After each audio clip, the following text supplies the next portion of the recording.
Hey guys, welcome to sportsreview.com. I'm Natalie Rydstrom, and joining us is tennis expert Joao from mgtennistipster.com. Is the start of the 2017 Australian Open, the sort of the official start, as it were, of the tennis season. And we're taking a look now at the draw for the women's singles. Joao, thanks for being here. Thank you very much. Now, for viewers just joining us for the first time, we're going to be on every single day around 10 a.m. Costa Rica time. So any questions that you've got to ask Joao, please come on board and ask away. Okay, so leading the way, obviously, is Serena Williams. She's priced quite high, though, 4.2. Why is that? Well, she hasn't played much in recent months. Also, she doesn't have to seem to have the proper motivation to play tennis. She recently got engaged and already said that tennis is not a main concern for her. She wants to win every Grand Slam, but that's basically all she'll try this year on the other events, which shouldn't see her very motivated or even appearing on the tournament. But on a Grand Slam, she's always a dangerous player, and that price is quite interesting. Okay, and do you think we'll see a sort of another sort of star emerge here and sort of dominate? Because Serena Williams has dominated tennis for so many years. Are we going to see somebody else sort of step into her shoes, so to speak? It's hard to see any player with the level of dominance that she had in recent years. The average level is quite high nowadays. We can't find any player that has sort of a dominance over the others. And I believe after Serena leaves, we'll have a very balanced WTA tour. Okay, so does that mean on a sort of a betting stance that we could actually, because normally, you know, the odds for Serena are often start very low. So does that mean for us tennis bettors here that there's some money to be made throughout the year, maybe? Well, the only events that are advised to place any bet on her will be on Grand Slams, but it's important to see also what she does here. But the price that you mentioned is quite interesting for her to win. While on other tournaments, we suggested to wait for the first round, but on this one, if someone wants to play Serena, it has to be before the first match, because if she plays a good first round match, even if the odds isn't very high for the first round, but will have a huge impact on the outright. If people see Serena playing well, there will be a massive amount of money for her to win the tournament, and the price should drop a lot. All right. So would you say, like, even at that price, even just place like a small stake right now, like how are you approaching the outrights? Looking at the two main favorites, which are Serena Williams and Angelique Kerber, the prices are quite close. So due to the Serena's clear edge on Grand Slam events, the value is definitely on her, and the best approach is to place a small stake on the American.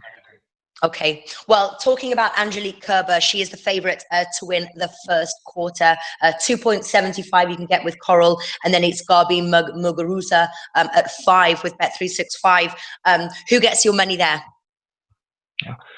This year, one of the ideas that we have is to avoid placing any bet on Angelique Kerber, because being the number one is not easy. The pressure is huge on her, the obligation of winning, and everyone wants to beat the world number one. So staying away from Kerber is a good idea. Muguruza can do some good damage on this event. The conditions are good for her, but I don't trust either her consistency. So this first quarter is a skip for us.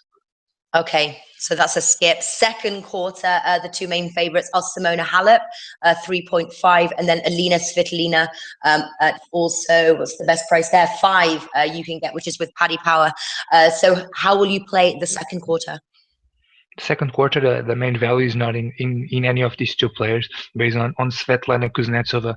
Despite her early loss in Sydney, she always plays very well on Australian soil. She knows how to play well on Grand Slam events, and the price for her to win this quarter at 9 clearly deserves a small stake. Okay, all right. Third quarter, Karolina Pliskova, 3.25 Paddy Power. Looks like Paddy Power's got some sort of competing here for the tennis odds. And then obviously we've got Agnieszka Radwanska, 4.33 or around 4 there with Bet365. So how would you play the third quarter? Well, Pliskova made a great start of year, winning the title in Brisbane, and she's always a dangerous opponent. However, we can't underestimate the head-to-head between these two. Agnieszka leads on the head-to-head by 7-0 against Pliskova. It's just a terrible matchup for the Czech, and due to these conditions, we have to say that Radwanska is the right play on this quarter. Yeah. Okay. And now the fourth quarter, and I think this is where it gets quite interesting. Now, normally, and I think, based on sort of what you were saying about how serious will Serena Williams be taking this Grand Slam, but you said that, it's the Grand Slams that she is, focusing on. Serena Williams to win the fourth quarter, and surely she can at least do that. 2.25. Surely that is tremendous value and something that we all must jump on. Well, the odd is quite interesting, but looking at the whole tournament, winning until winning the quarter means reaching the semifinals. So winning the title is just two more matches for her to reach the semifinals. She has to win 5 matches. So looking at the odds here, 2.25 or the 4.2 for her to win the title, knowing what amazing record she has on the later stages of Grand Slam events, I would rather be on the outright at 4.2 other than this 2.25.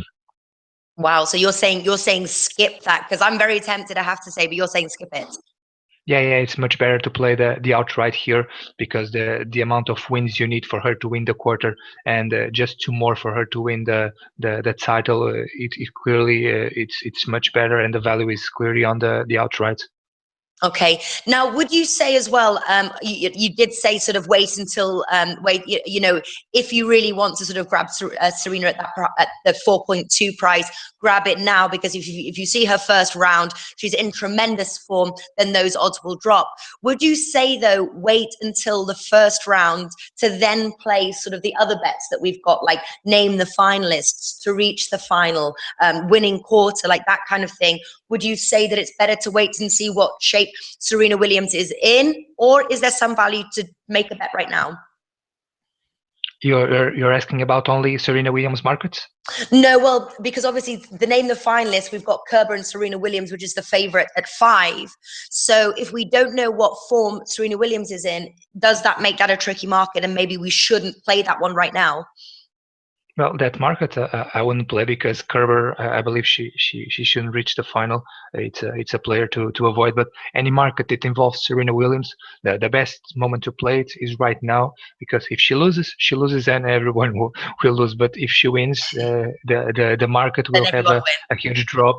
No, but if she wins the first round, where I mentioned, and if she wins the first round, most of the value might be gone because the drop will be huge, and then there is no opportunity to play her. Okay, so right now, what bets should we take? The two main bets that I like for this tournament is Serena Williams to win the title, of course, 4.2, and also Agnieszka Radwanska to win the third quarter at 4, as we mentioned. And just to keep an eye, I also want to mention one player for everyone to keep an eye, which is Ekaterina Makarova. She always plays at a huge level on this Australian Open. She reached the semi-final once, and although she's not playing at a good level recently, she's always a fearful opponent. So keeping an eye on her, backing the Russian in every match she plays. On the first one, she's a big favorite, but the next ones might be closer against Irani or Chibulkova is a good approach. Okay, there we have it. That's Joao from mgtennistipster.com. Also, head on over to sportsbookreview.com because Joao's writing articles for us every single day, as well as coming on 10 a.m. Costa Rica local time there to deliver his best plays. We're now going to move on. We're previewing in 2 separate videos, day 1 men's and day 1 women's top value plays. So stay tuned for that right now. Joao, thanks for joining us. Thank you very much.